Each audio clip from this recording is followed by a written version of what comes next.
So the three areas that appears to be virtually nothing going on yet, which, by the way, also quite a bit of talk on some of them, is new drugs, in terms of the model and most importantly the financing.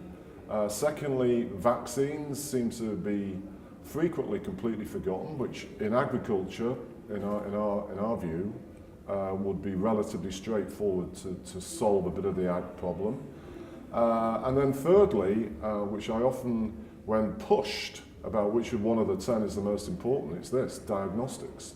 A lot of talk again, not as much as on new drugs, but virtually nothing going on with the model for encouraging new diagnostics, which again, in both humans and agriculture, could be a game changer.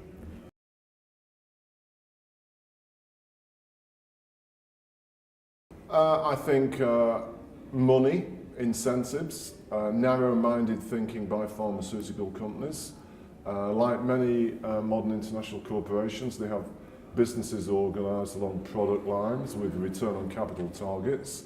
And as we all know, trying to produce antibiotics is tricky, it's costly, and it doesn't meet the simple hurdle rates.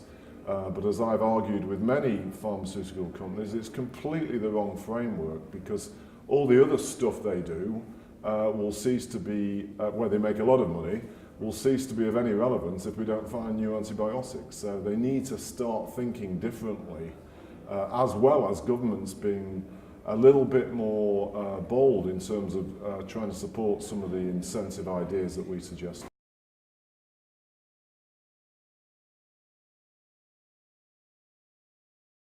I'm really pleased about the Access for Medicine Index. In some ways, they put, as an independent body with a lot of credibility, into numbers many aspects of our report, including on the environmental issue, as well as R&D, new drugs, early and late stage. And so it's a fantastic development, and I really hope it gets a lot of attention, so it puts more and more pressure, especially on so-called big pharma and the generic guys, to treat all these interrelated parts of it so much more seriously, particularly environmental waste.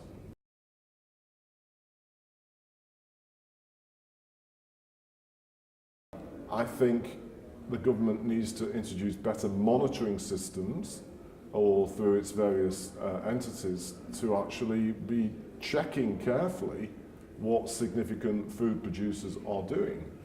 Secondly, and why it's slightly peculiar, they have adopted the specific target we recommended, which is 50 milligrams per kilogram usage, which in our view, that's what Denmark, the most successful country that we could observe in making major reductions in the inappropriate usage of antibiotics in animals, has done.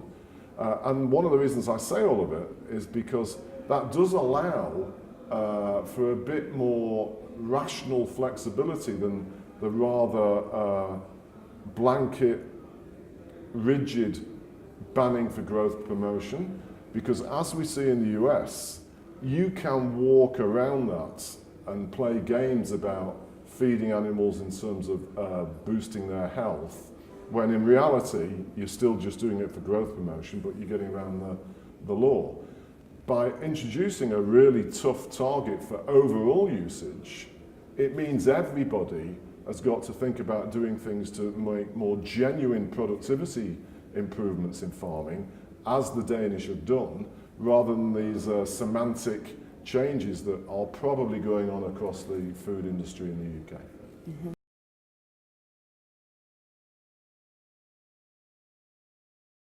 Yes, I am worried about lobbying by the agricultural industry. I'm aware, as we touched on, specifically by pig producers, but I think it's more broad. And it's been going on for quite a long time. So of course I'm concerned about it, and I would like to see the relevant official agencies and the government challenge them more and or ignore them. The government has adopted our target, and we were really impressed by that. There was two others they did as well, but they have no chance of getting there, and therefore it being meaningful, unless they do things to change the mentality and behaviour of people in agriculture. So they need to take on the lobbyists and either ignore them or do something to make it clear there's a penalty if they don't start changing their behaviour. In the specialist reports that we published on agriculture as part of the journey to our final recommendations, we presided over what I think is the world's biggest ever survey of all the evidence about agricultural and food production and antibiotic inappropriate usage and damage from it. And of the 5%-ish that appeared to suggest there was no real correlation, all of them, virtually all of them, surprise, surprise, are financed by people in the agricultural production business, i.e. 95% said, of course there's a lot of evidence. And that's now 3 years ago. The government, to repeat, here in the UK has adopted our precise recommended target, which comes from the best performing country in this space in the world, Denmark, and yet we seemingly have all these guys making as much noise as they ever did, and it needs to stop. Mm-hmm.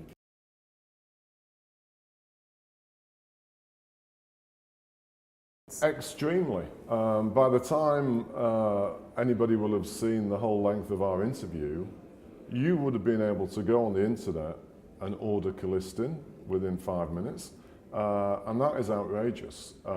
We recommended as part of our final review that certain so-called last-in-line antibiotics, which colistin is, should be immediately banned all over the world for use in agriculture. Never mind an even more obvious thing of not allowing them to be sold over the internet. And yet, as of yet, nothing's happened.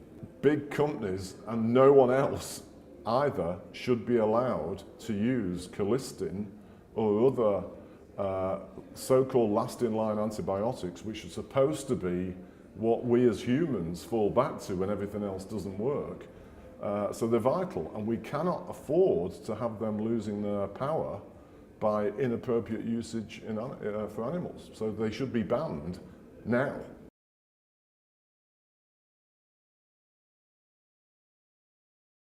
It shocks me that there's very little being done about the role of vaccines in food production and animals. Stating the obvious, if we use vaccines as disease prevention, then that would completely diminish the need for genuine use of antibiotics in many cases in the first place. And in my view, a lot more needs to be done on that if we're going to reach the kind of goals that leading figures in the UK, and of course Sally Davis in particular is arguably the pioneer, often talk about. But we have to follow through with action and putting pressure on participants as opposed to just sort of bold claims at the top.